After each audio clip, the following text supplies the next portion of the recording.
నమస్తే అండి. నేను రత్నపిల్ల. ఇప్పుడు అందరూ చర్చించుకుంటున్న విషయం ఏంటి అంటే డిప్యూటీ సీఎంగా లోకేష్ గారిని కూడా చెయ్యాలి అని. సో దీన్ని తెరపైకి తీసుకొచ్చిన వ్యక్తులు ఏబిఎన్ న్యూస్ ఛానల్ అధినేత రాధాకృష్ణ గారు, అలాగే మహాసేన రాజేష్ గారు. సో రాధాకృష్ణ గారు పచ్చ మీడియా అని అనుకూలవాది, అలాగే చంద్రబాబు నాయుడు గారికి చాలా సాన్నిహిత్యమైన వ్యక్తి అని కూడా చెప్పుకుంటారు. రాజేష్ మహాసేన కూడా టీడీపీ అధికార ప్రతినిధిగా, అలాగే చంద్రబాబు నాయుడు గారికి కూడా సాన్నిహిత్యంగా ఉండే వ్యక్తి అని మనందరికీ తెలుసు.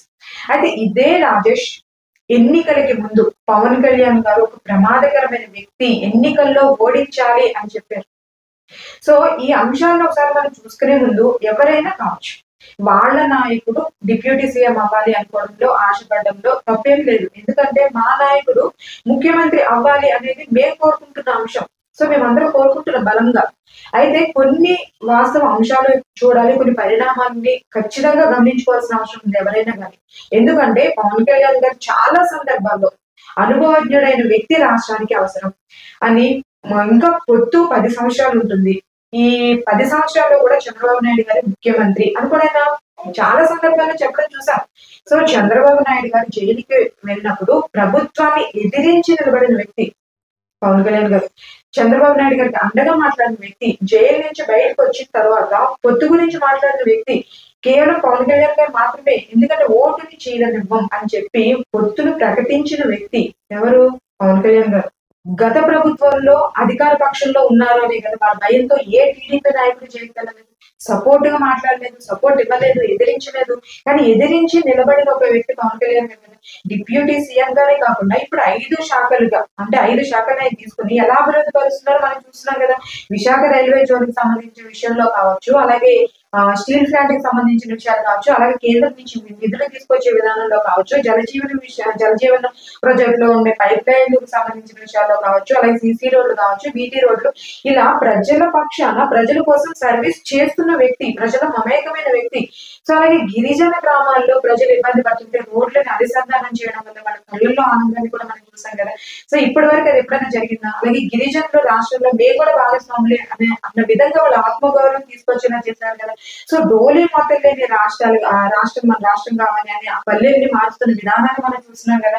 సో ఇలా డిప్యూటీ సీఎం అంటే ఇలా ఉండాలి అన్న విధంగా ప్రజల్లోకి వెళ్ళిపోతున్నారన్న మీ భయం. సో గత ప్రభుత్వంలో కూడా చూసుకుంటే ఏ మంత్రి ఏ శాఖలో పనిచేస్తున్నారో కూడా తెలిసేది కాదు. సో ఏ మంత్రి అయినా కానీ పవన్ కళ్యాణ్ గారిని విమర్శించేవాళ్ళు, ఏ మంత్రి అయినా కానీ పని కట్టుకొని మనం తిట్టడమే మన పనిగా చూసారు ఆ రోజుల్లో కూడా. వాళ్ళు కూడా స్టీల్ ప్లాంట్ ప్రైవేటీకరణ అన్నప్పుడు కూడా ఏ అధికారం లేకపోయినా, అసలు జనసేన పార్టీకి ఎమ్మెల్యేలు లేదు, ఎంపీలు లేరు, కానీ నిలబడిన వ్యక్తి పవన్ కళ్యాణ్ గారే కదా. నాకు పదవి ఉంటే, నాకు పవర్ ఉంటే నేను ఆపేవాడిని అని చెప్పడం కూడా మనం చూసాం. ఏ పదవి లేకపోయినా గలమెత్తారు, ఉద్యమం చేశారు, వాళ్ళ పక్షాన నిలబడ్డారు, అమిత్ షా గారితో వెళ్లి మాట్లాడారు. సో అప్పుడు మాట్లాడింది పవన్ కళ్యాణ్ గారే కదా. సో ఈ రోజు కేంద్రం నుంచి నిధులు రావడానికి ముఖ్యమైన పాత్ర పోషిస్తున్న వ్యక్తి కూడా పవన్ కళ్యాణ్ గారే కదా. సో ఒక్కసారి ఆలోచించండి, పొత్తులో ఉన్నప్పుడు ముఖ్యమంత్రి స్థాయిలో ఒక వ్యక్తి మనకు అనుభవించిన చంద్రబాబు నాయుడు గారు.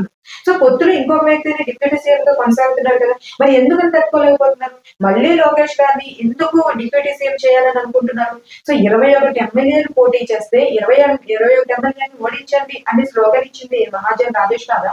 సో పొత్తులో ఉండి అధికార ప్రతినిధిగా ఉండి కూడా ఎలా మాట్లాడుతారు ఆ రోజు? ఏ టీడీపీ పెద్దలు కూడా ఆయన మాట్లాడింది తప్పు పట్టలేదు ఆ రోజులో మనం చూస్తే. ఈ రోజు వాళ్ళు వెనక ఉండి ఎవరు నడిపిస్తున్నారు అని అనుకోవాలి? లోకేష్ గారిని డిప్యూటీ సీఎం అవ్వాలి అనుకోవడంలో తప్పు ఏమాత్రం పట్టట్లేదు. ఈ అంశాన్ని తీసుకురావాల్సిన అవసరం ఇప్పుడు ఏమొచ్చింది, ఇప్పుడు ఎందుకు అనేది మా వాదన. పొత్తులో భాగంగా టీడీపీ మైత్రి సంబంధాలు బలోపేతం అయ్యే విధంగా చూసుకోవాలి. ఆ బాధ్యత వాళ్ళకు కూడా ఉంటుంది కదా. పవన్ కళ్యాణ్ గారు అనే వ్యక్తి ఇప్పటికే ప్రజల్లోకి వెళ్తున్నారు, ఒక ప్రత్యేకమైన నాయకుడిగా గుర్తింపు అనేది తెచ్చుకుంటున్నారు. ప్రజల్లోకి నేరుగా మమేకమై ప్రజా సమస్యలపై బలమైన వైఖరిని చూపిస్తూ ఉన్నారు. ప్రస్తుతం వాళ్ళ సమస్యల పరిష్కారం దిశగా అడుగులు వేస్తున్నారు. సో ఇలా రాజకీయాలు చేస్తుంటే మీరు ఓర్చుకోలేకపోతున్నారా? ప్రజల్లో గొప్ప స్థానాన్ని తెచ్చుకుంటుంటే మీరు దాన్ని తట్టుకోలేకపోతున్నారా? కాబట్టి దాన్ని తగ్గించడం కోసమే మీ ఆలోచన. సో మీరు ఎన్ని ఆలోచనైనా చేయండి, ఖచ్చితంగా ప్రజలు చూస్తారు, ప్రజలు గమనిస్తారు.